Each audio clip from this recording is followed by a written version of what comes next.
Welcome to Maroon Talk, the only segment dedicated for anything and everything UP Fighting Maroons. I'm Fim Moran, batch 2010 from UP Los Baños. Enzo Regondola, batch 2010, UP Diliman. Wow.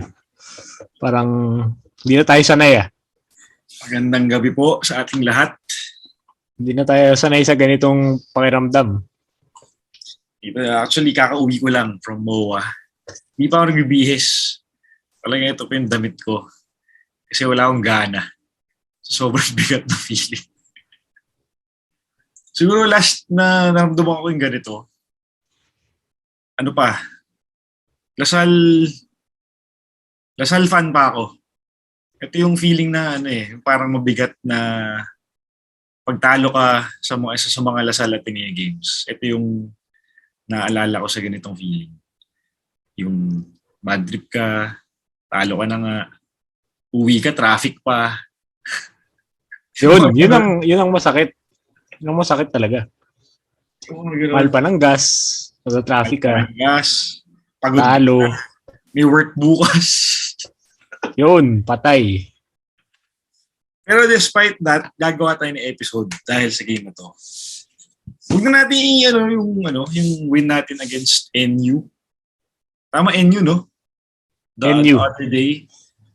That was a close game as well. But sige, let's leave it at that. Let's talk about this game against Adamson where we lost. Final score was 6. Ay, sorry. FEU pala. FEU. FEU, tama. Oo, FEU nga. But then again, good note na we beat FEU twice in this season and finally, okay na tayo doon. Double check na naman tayo against FEU. So, okay. Here we go against Adamson. Final score was 66-58, wherein we lost our second game of the season. Okay, kami ni Enzo will try to be objective in this episode kasi medyo madami talagang feelings ang ating fans, ang ating community regarding this game. But this probably has to be the worst performance of this group. Oo naman. Here. Biglang ganun Malayo yung performance sa game na to compared sa lahat ng games actually, lahat ng games, including the first Ateneo game na tinambakan tayo pero understandable kasi first game yun of the new campaign. Ito parang wala sama talaga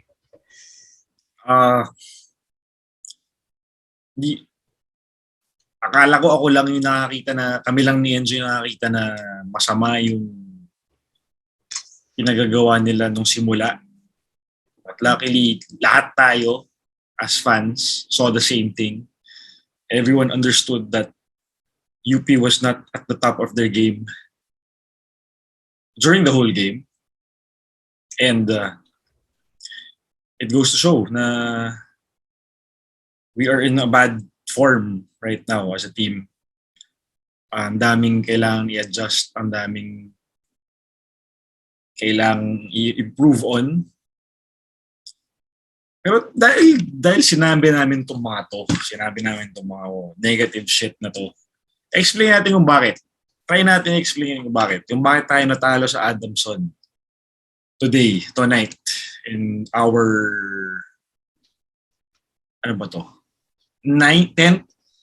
10th game of the season.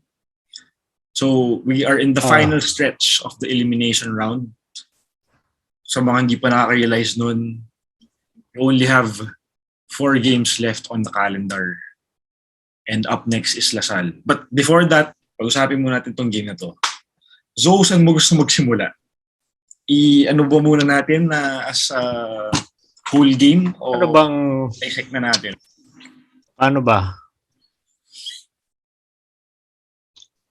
Sa napanood ko, hindi ko nasimulan kasi may meeting pa ako kanina. Tapos hindi ko natutukan yung fourth kasi nagda-drive na ako nun pauwi. Okay. So, pero nakikinig ako. I mean, naka-on yung signal play ko. So, nakikinig ako sa announcing. Pero yung gitna, nakita ko, napanood ko. Tapos, ang daming turnovers na masama. As in, parang feeling ko hindi nila alam kung nasan ang isa't isa. Sa game nila. Which is something na, yun nga, we haven't seen in a long time from them. Kasi nga nakita natin, sinabi ko previous episodes na game to game, nagpro-progress eh. Gumagaling yung team, nag-i-improve yung laro nila. Except this game. Parang biglang boom, pababa.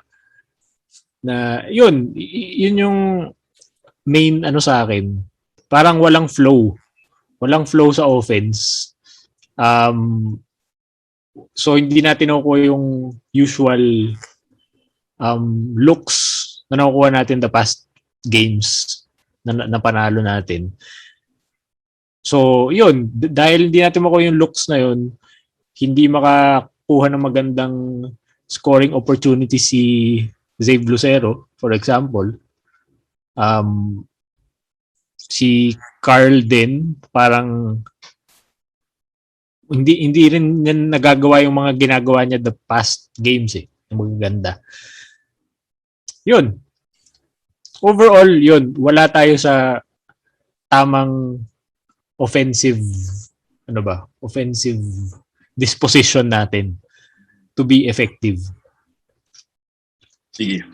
Bago ko sabihin yung aking thoughts, basahin muna yung mga pinag-usapan namin ni Phil. And ito yung thoughts niya.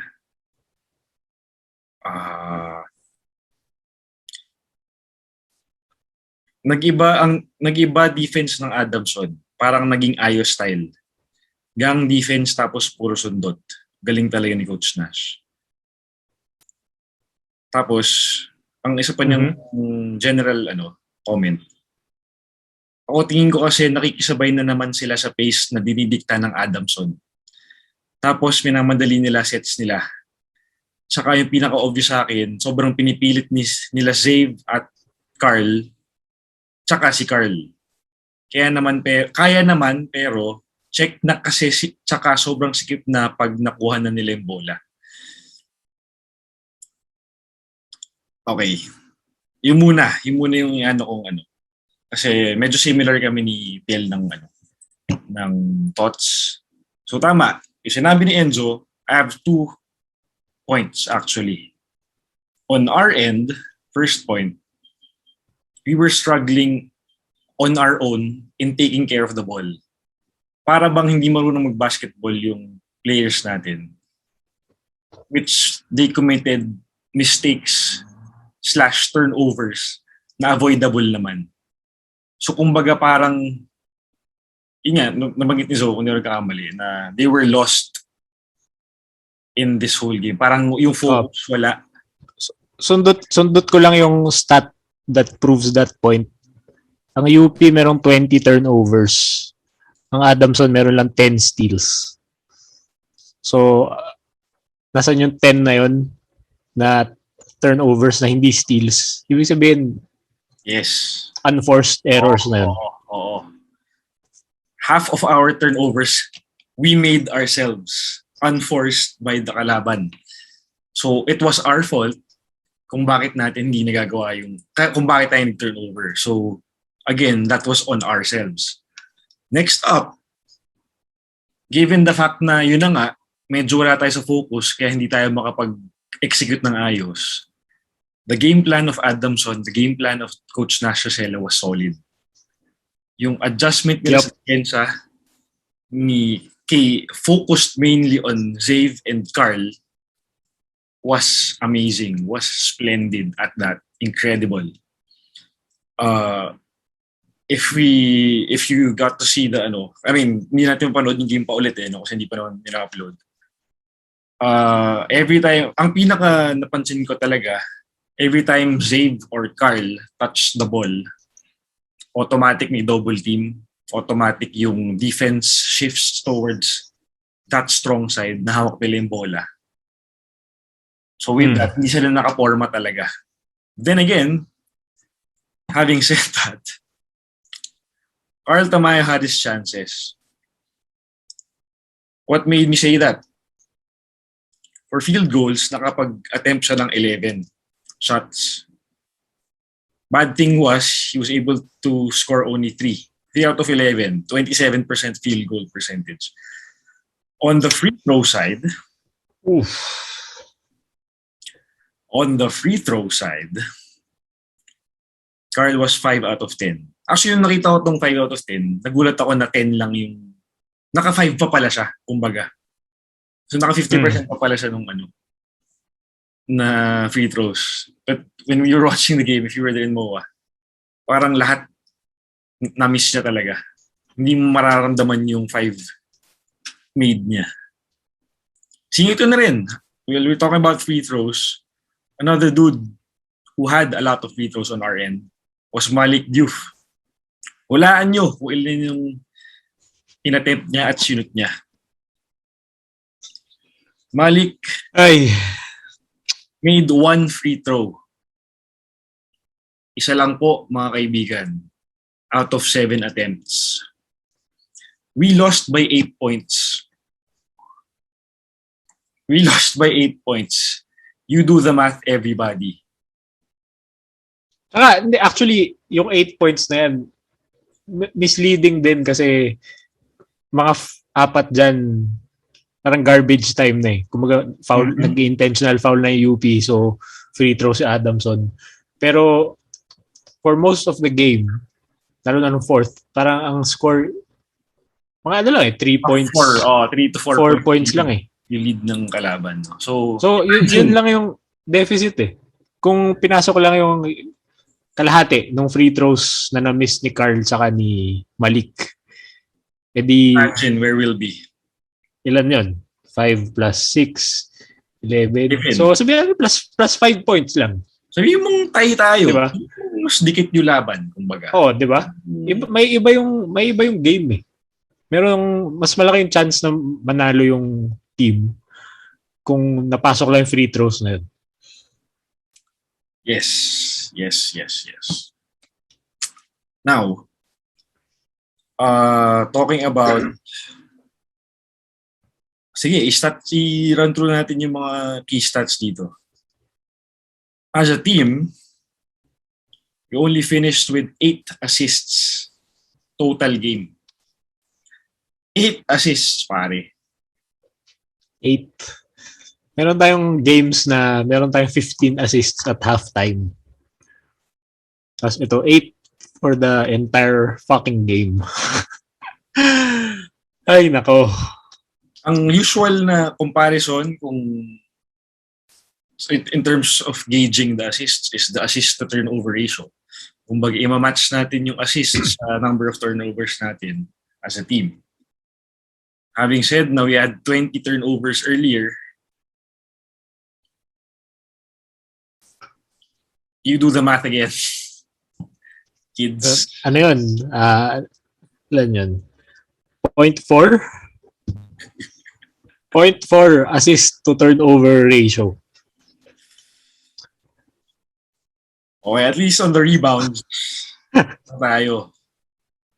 But, Joe, tinan mo yung plus minus. Nakita mo na ba yung plus minus? Meron ba plus? Puro minus Para tayong bumalik sa first year high school algebra, kung saan tayo nagdi-discuss ng integers kasi mataas na may plus minus rating is si Noah Webb with a 0. Mura sa golf, even par. Sa golf, nakapag-even par siya. Diba? Sa integers, yun lang. Ang sakit. Siguro, may din eh. May, sino ba yun? Sa Twitter ko ba nakita yun? Sa Facebook? Na may halong malas din naman yung UP. Siguro. I mean, ang dami nilang turnovers. Di sila makashoot. Sa math, 30% field goal percent lang ang UP. Tapos, hindi pa makagawa si Zave, si Carl. Parang, yun nga, sinasabi mo, maganda nga yung game plan ng Adamson. And, yun eh. And they played Adamson basketball, kumbaga. They played Adamson basketball. They stopped the guys who need to be stopped to beat UP. Si Zave kasi, kung titignan niyo yung laro niya, hindi siya yung parang kunyari si Juan Gomez de Leaño or si Kobe Paras na shot creator sila by themselves. Pwede sila mag-ISO tapos makakagawa sila, makakascore sila. Si Zave kasi yung ano niya, parang yung role niya mas bail out eh. Alam mo yun? Parang once the play sort of breaks down, biglang mabibigay sa kanya tapos he will make something out of that shot na makukuha niya, kung ano man yun. Kumbaga, yung scraps, yung nakuha niya, yung mga broken plays, doon siya nakaka-capitalize.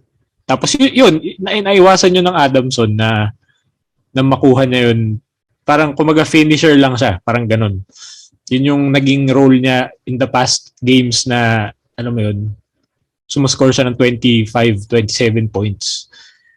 Tapos, siguro nakapag-adjust na rin yung teams sa kanya kung paano, how to best prevent him from getting those opportunities. Like, sinabi dun sa broadcast kanina, the past 3 games, at ano to, past 3 games, nung fourth quarter sinabi, parang total points niya na score pa lang ni Save is 28 points. In 3 games. Meron siyang game previously na nakascore sa 27. So, yun nga, baka nga nakapag-adjust na yung team sa kanya talaga. Kaya ganun. So, 3 games yun, that's basically the second round. Diba? So, meron na talagang intel yung teams on how he plays, how he gets his chances, and how to stop that from happening. Yung sasabi ni Zoe is, yung first ano niya is, si Zave runs the play first. Let's the offense run its course bago siya gumawa ng kanya on the last option. No? Kumbaga, kung wala na talaga, and nasa kanya yung bola, that's where he finds his shot, creates his own shot out of a broken play, let's say. Kunyari, no? Unlike, which brings me to my next point, unlike someone else, itago natin sa pangalang Richie Rivero. No? Oh! Pala. May player nga pala tayong ganyan. So, kung hindi nyo napapansin, well, I was seated in MOA, and kumbaga, during that fourth quarter, quote-unquote run, yung mga tao, including myself, sinisigawan na namin si Richie na ipasa yung bola or ilabas na siya. Ilabas na siya nung talagang kita ng nagkakalat siya. No? Kasi nga, again, ba't namin sinabi yan? Tingnan natin yung stats niya. He's the top scorer of the team, 14 points. Salamat, Richie. But look at this. He made 5 turnovers by himself. Team high. Actually, sorry. Okay, team high, team high. Sa Adamson pala, may 9 turnovers si Vince Magbuhos. So yun, ilan bola yung tinapon niya? But this doesn't include yung mga tinira niya na pilit. The whole game. The whole game. Kitang-kita. I mean, I guess, I'm sure even the ones watching from TV saw kung gaano niya pinipilit yung some of his shots. Ewan ko, his shots early on this game. So, ano sisabi natin dito? Kasi sabi natin dito, grabe yung tiwala ni Coach Gold kay Richie. Kasi kahit Oo nagkakandali, nga eh. andun pa rin siya to finish the game. So I don't know what's the logic behind that, kung talaga bang yung ano lang, yung tiwala lang ni Coach Goldwyn yung nananaig dun. But I don't know, man. Alam nating we have a deep bench. Yup. So bakit yung rotation? I mean, again, you're just saying this out of our own perspective as supporters.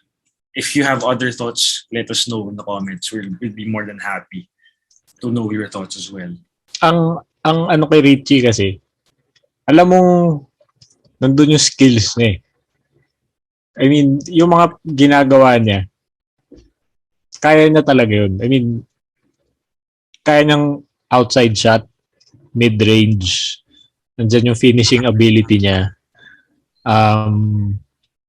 Fearless siya. Not afraid of contact. Sige, sabihin natin flashy na rin siya. Kaya niya yun eh. Kaya niya talaga. And akala ko nga, nag-i-improve na. I mean, nag-improve naman para sa akin the past 2-3 games na napanood ko. Yun, I mean, he's taking good shots. Mga 3-pointers na open naman. Merong 1 or 2 times per quarter siguro na, alam mo yun, ipipilit niya yung kanyang patented, quote-unquote patented Euro step. Kahit wala namang opening. Pero generally, parang nasa flow ng offense yung ginagawa niya. Ngayon, dito sa game na to, parang bumalik na naman siya dun sa dati na gusto ko maging Richie Rivera show. Yung ganun. Naging ganun na naman. Which, ang naalala ko dyan kay Richie, para siyang yung kaklase nyo na alam mo matalino pero hindi nag-aaral. Okay. Na so matalino siya, hindi siya nag-aaral, so yung mga exam niya hindi siya ganoon kataas. Imbis na mauna niya, mga DOS lang siya, 225, 2.5 ganun. Pero alam mo na kaya niyang makakuha ng uno kung gagawin lang niya yung tama, which is mag-aral. Parang gano'n eh. Gano'n yung naisip ko the past 2 games. Kasi kaya niya eh. Kaya niya talagang gawin yung gusto niyang gawin. Pero hindi niya ginagawa at the right time. Yep. Yun. Kaya siya nakakainis panoorin. Kaya, actually, nasabi ni Angela. And another thing, yung ano doon, hindi lang, kung hindi Euro yung gagawin niya na pilit, itira siya ng malayong 3 points early in the shot clock. Which is kinda, if you are a, team player, kung alam mo paano sa team dynamic, hindi ganun yung tamang shot selection. Hindi yun yung suggested. Hindi mo titira yun. Shot selection. Pero yun nga, we're saying kaya niya mag 3 points. Diba? Ilang games na yun na meron siyang 3-pointers late in the fourth quarter na talagang momentum shifting o momentum building for UP. Kaya niya yun. Pero yun nga, hindi niya ginagawa at the right time. Kasi minsan talagang matigas ulo niya. Hindi lang minsan pala. Madalas. Tigas ulo niya. Yes. Sige. Tinanong ko si Invisible Guy PH. Shout out to you. Invisible Guy PH. Our ever reliable. Kumbaga siya yung siya yung Pongpong Ducanes ng UP. Sa internally. Parang gano'n. Oo. Tinanong ko siya kasi na-curious ako bigla. Sabi ko, sir, ito ba yung first loss natin since season 82 outside Ateneo or UST? So, ang sagot ko sa akin, no. Kasi we lost pala nung season 82 at the beginning of the of the second round against FEU. So, Dun sa magtataka like me, hindi hindi to yung unang or only time na natalo tayo against a team since season 82 na hindi Ateneo or UST yung tumalo sa atin.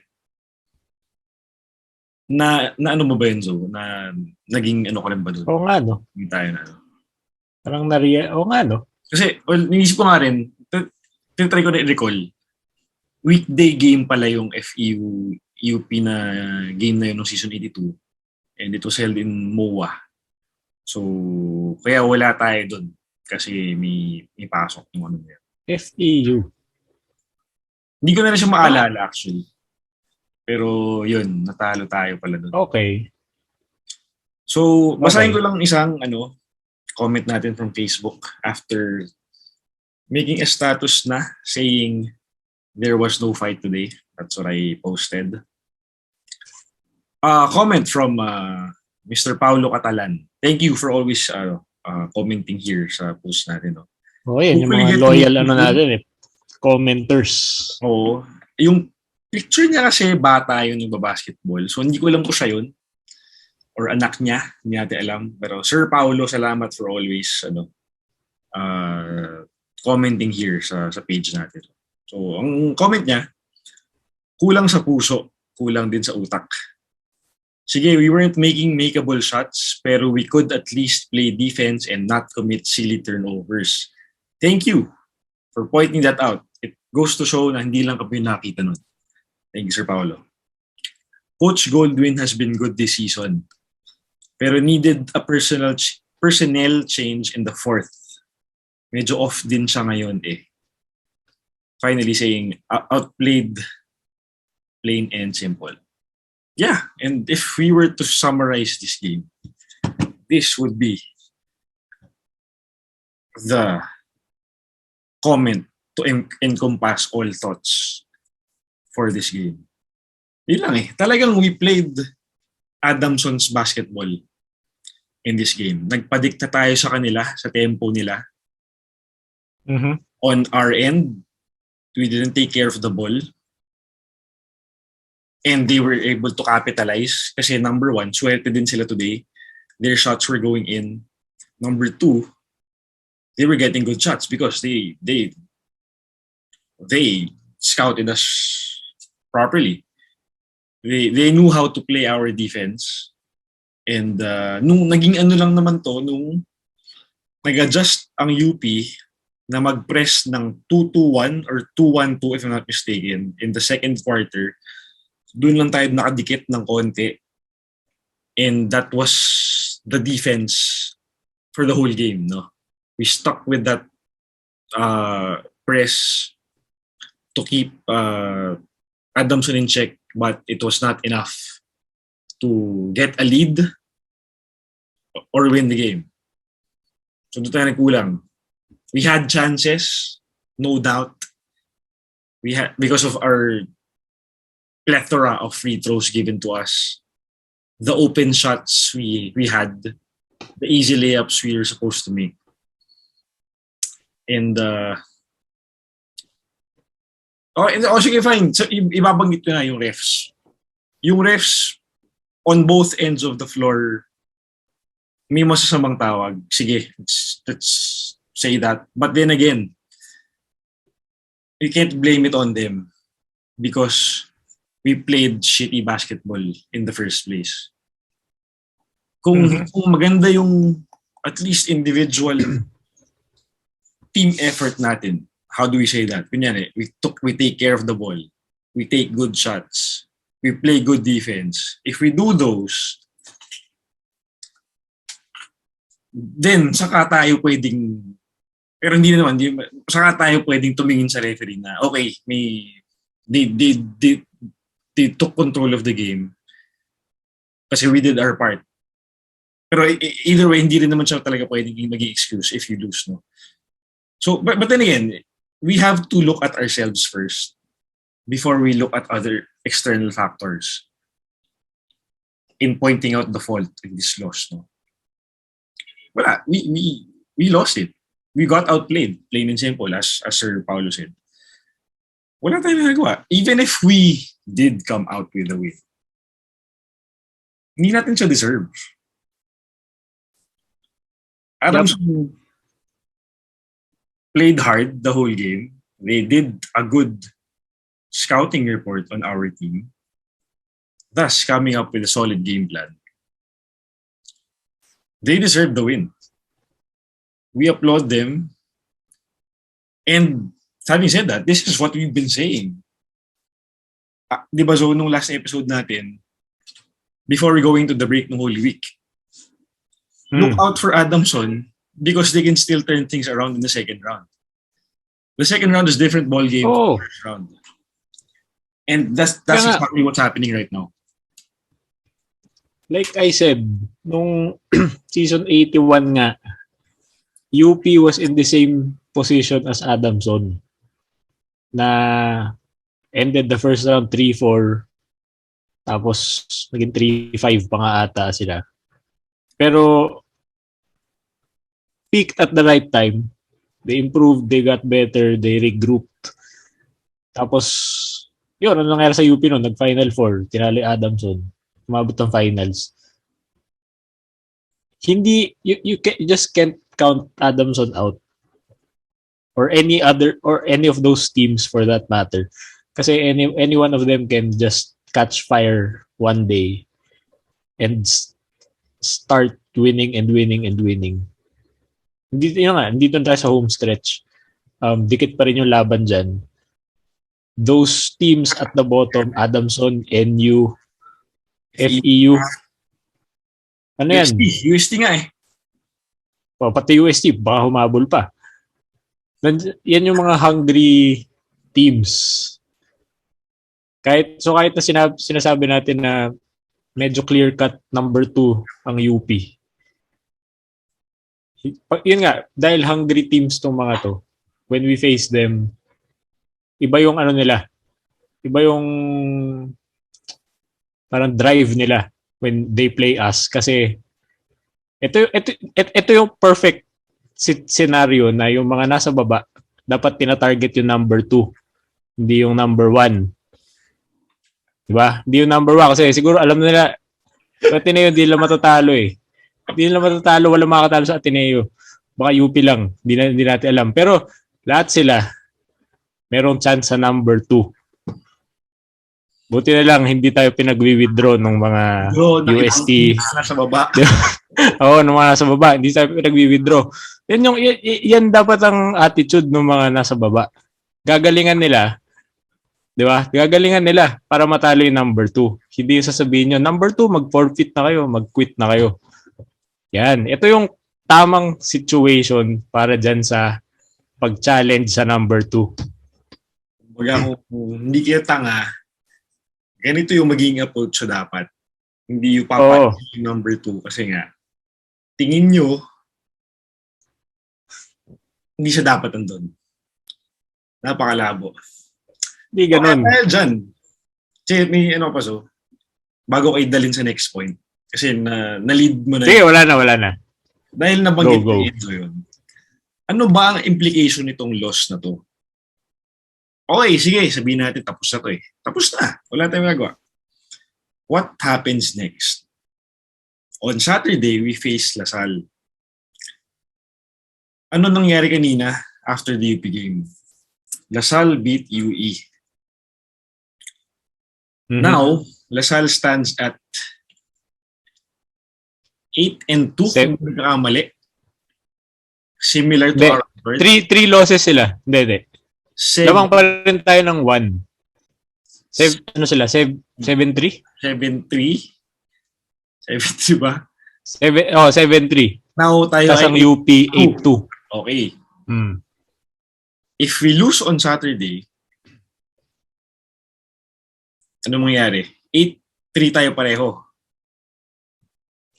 Tied tayo with Lasal. So now, medyo magulo na. Yun ang mangyayari.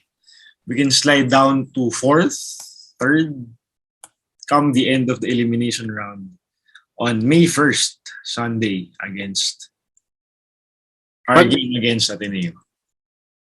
importante yung second seed kasi yung 1 and 2 ang may twice to beat advantage sa Final Four. sa Final Four.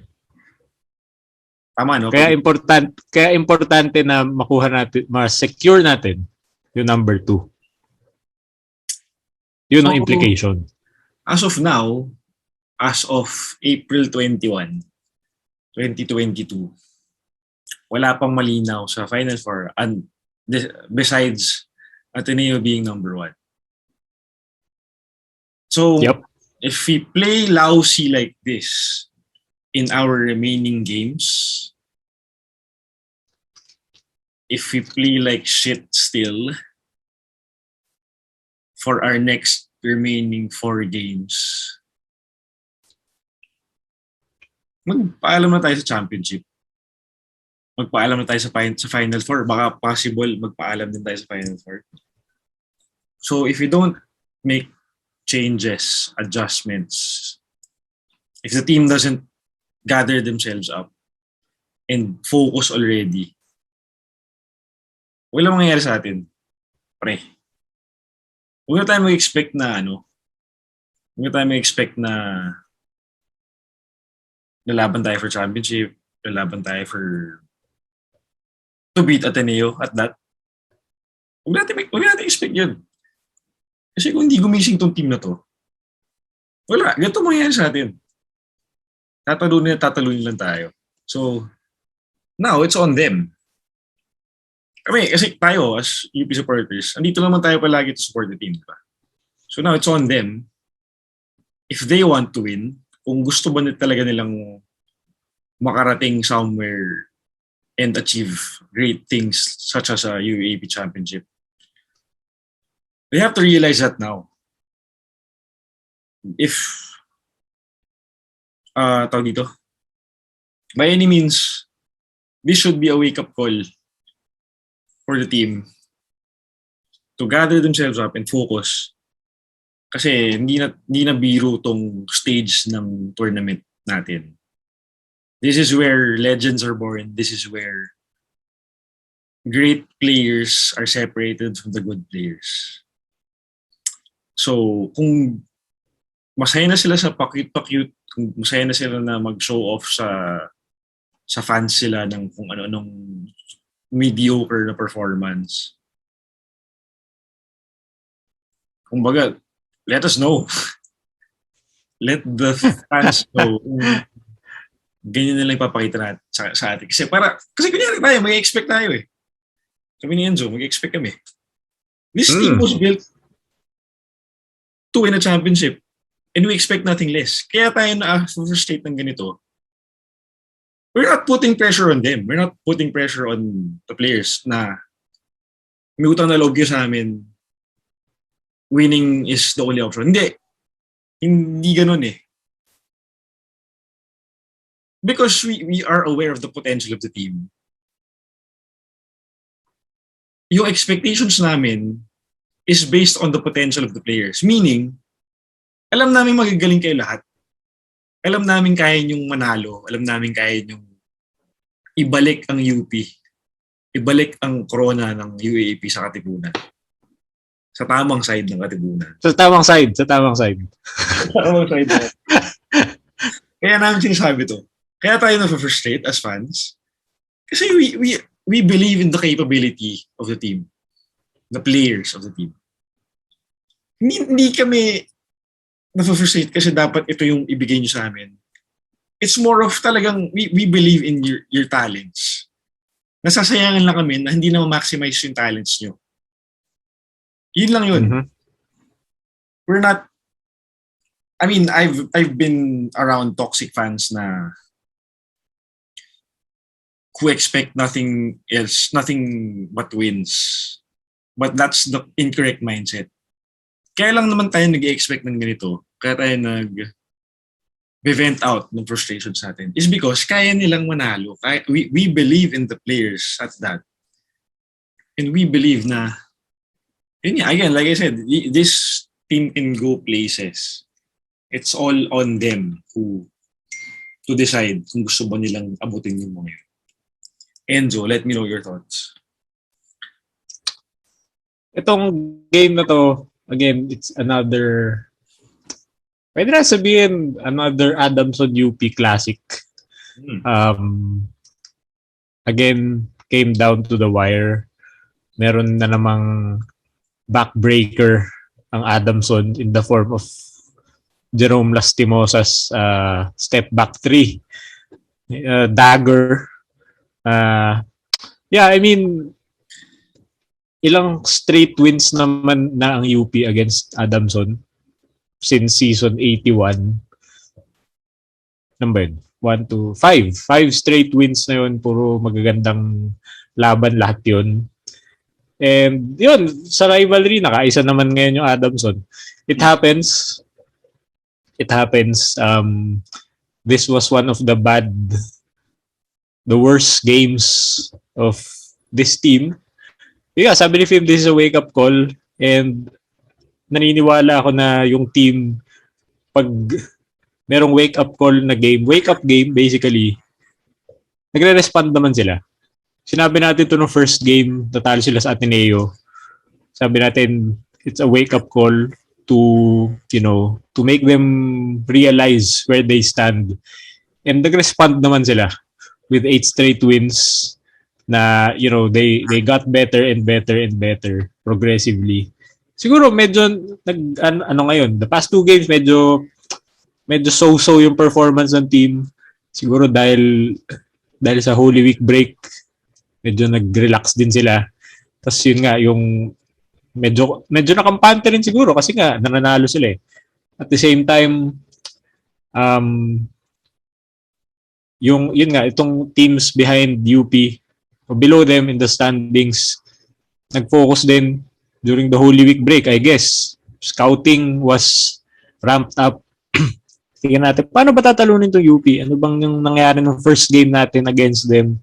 How do we stop them? So, nakikita natin yung results now.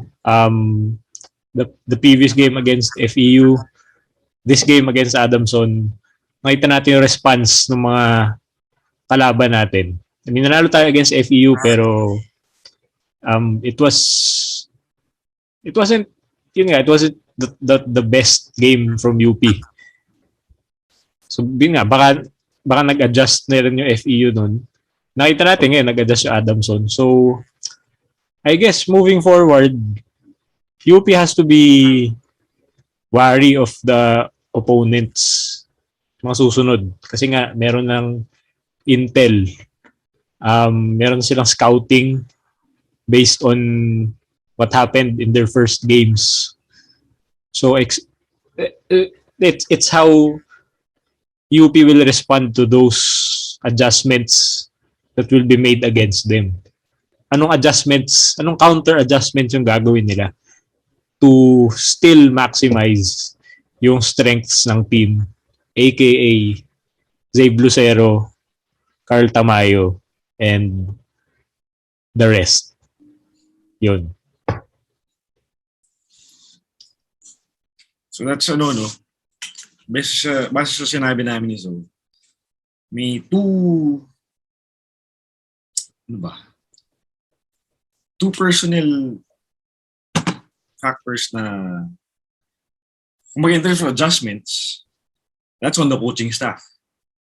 That's on the coaching staff to decide on how to play the next, to create the next game plans against Lasal, UE, UST, and Ateneo. That's on the coach's end. On the players' end naman, the captains have to gather the troops. Kailangan nilang gisingin ng isa't isa. Kailangan nilang mag-team meeting. Dito pasok dapat yung team meeting. Kasi kung hindi nila gawin yun, ibig sabihin okay lang sila sa nangyari yun. Kung baga wala lang sa kanila yung talo na to at this stage of the season. No? So, we're just saying this because we believe na ito dapat yung gawin nila. But it's on them if they want to do it. But if they want to win the championship, if they want to, again, sabi ko kanina, reach greater heights and achieve something great, they had to do something on their own as a team and wake themselves up and commit to themselves, to the team, na they'd be one solid unit moving forward after this loss. Yup. We have a day of rest. Then we go again on Saturday to face Lasal. Hopefully, we see improvements. Pero kung wala, at least yung ano lang, yung ano lang, mindset, yung attitude nila, body language. Kaya namang kaya namang i-adjust yun in one day. Kung maging cohesive unit sila, kung mag-adjust sila in terms of focus heading into the next games, makikita natin yan come Saturday. Kasi if they don't do it now, when will they do it? Wala na. Wala na oras. Isang ganito lang, tapos na yung UAP. We have a week left in this season. So if they don't shake themselves up, don't expect us to watch UP games in the Final Four. Pare. Meron silang time. Yun nga, like we said in the past, ito yung team na most capable of beating Ateneo. And itong Ateneo na to, yung most capable of losing a game. Oo. Based on, di ba? The past years. Based on recent results. Based on recent results, ito yung Ateneo na pinaka quote-unquote mahina. And that's, di ba? Relatively speaking, ito yung pinakamahinang Ateneo team. Tapos ito yung pinakamalakas na UP team. So, yun yung last game ng season natin. Meron tayong 3 games to, I guess, to build momentum heading into that matchup against 3 teams that we defeated in the first round. So, yeah. Tingnan natin how they would respond to a loss. Malalaman natin yan once we face Lasal, UE, UST. Pero kung wala, again, I'm reiterating this time and again, kung wala and we keep on playing like shit, we keep on playing lousy, kalimutan na natin, pare. Kalimutan na natin yung tatalunin natin eh. Kasi wala talaga. Battle for second na lang yung nangyari dito. So, yun lang talaga. Hopefully, again, let's try to end on a positive note. Hopefully the boys get to wake themselves up, realize na this is something drastic. This has to change something in their team dynamic. At least get the captain to wake the players up, his teammates up. Kasi nga, yun nga, as we said, kung happy sila sa ganito, kung kebs, kung wapakels sila sa pagkatalo na to, then we're in freaking trouble, man. Kalimutan na natin yung championship na yan. Yun lang. Yun lang. Wala tayong masabing maganda about this loss. But ito yung one of the more serious episodes we've had recently. And na-miss na namin Enzo to. Oo, kasi alala nyo nung season 82, parang lagi namin sinasabi ni Film, itong game na to, wake up call. Tapos next game, ito, wake up call. Tapos naka 14 games na, wake up call pa rin lahat ng games. Sana hindi yun mangyari. Tingin ko naman hindi yun mangyari. I think mas better equipped yung team ngayon to, to actually wake up from the wake up call. Yun. Alam mo, ito side note, bonus info na personally napansin ko watching a UP game live. Okay, so ang situation ngayon, di ba, pag sa schedule, usually meron kang 1 hour break, especially in the first round, bago mag-next game. Ngayon, Okay. yung morning and afternoon games, hiwalay na yung ticket. So yung 12:30 game, may konting gap kasi 4:30 pa yung next game. Usually matatapos yung 12:30 game, let's say 2 to 3 p.m. 2:30. 2 to 3 Mga p.m. ganun. Ang napapansin ko, yung UP, the team, lumalabas sila ng dugout an hour before the game. To warm up. Okay. Ang napapansin ko dito, kaya ako lang to again, this is a personal observation kung bakit feeling ko flat yung, kaya bakit flat palagi yung start natin sa first quarter. Parang we warm up for an hour. So pagdating na first quarter, pagod na yung players.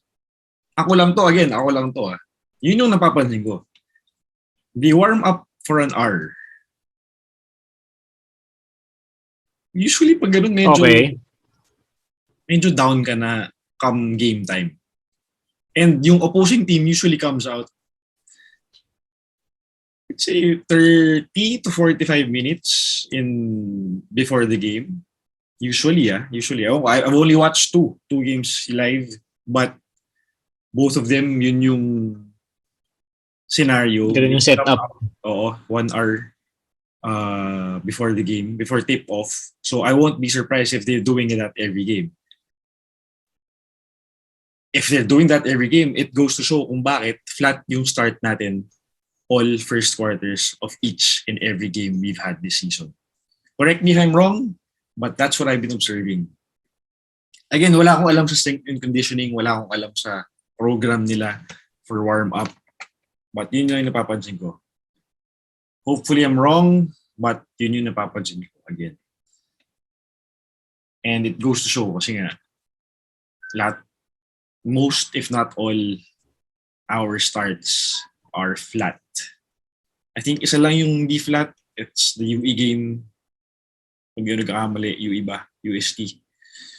UE, diba? UE. Medyo good start tayo. But aside from that, most are similar. Parang itong last 2 games natin, yun, bumalik na naman. Kasi latter part ng first round, nag-improve eh. I mean, yung UE game, parang yun yung peak start na ginawa ng team. Pero the games after that, parang okay naman. Hindi siya masama. Pwede na. Parang ganun. Pwede na yung start. Pero itong game kanina, yung game nung Tuesday, yun na naman.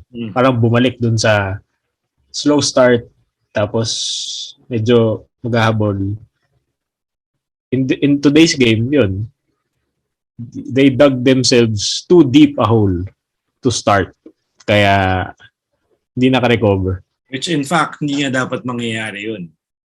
Given the caliber of our talent, dapat hindi lalaki ng ganun kalaki yung lamang Adamson in this game. So yun ang game story natin, yun ang... Actually ito, tignan nyo to yung quarter scores, natalo ang UP by 8. Yung first quarter, natalo ang UP by 8. So yung second to fourth quarter, basically tie game yan. Mm-hmm. Even yung laro nila.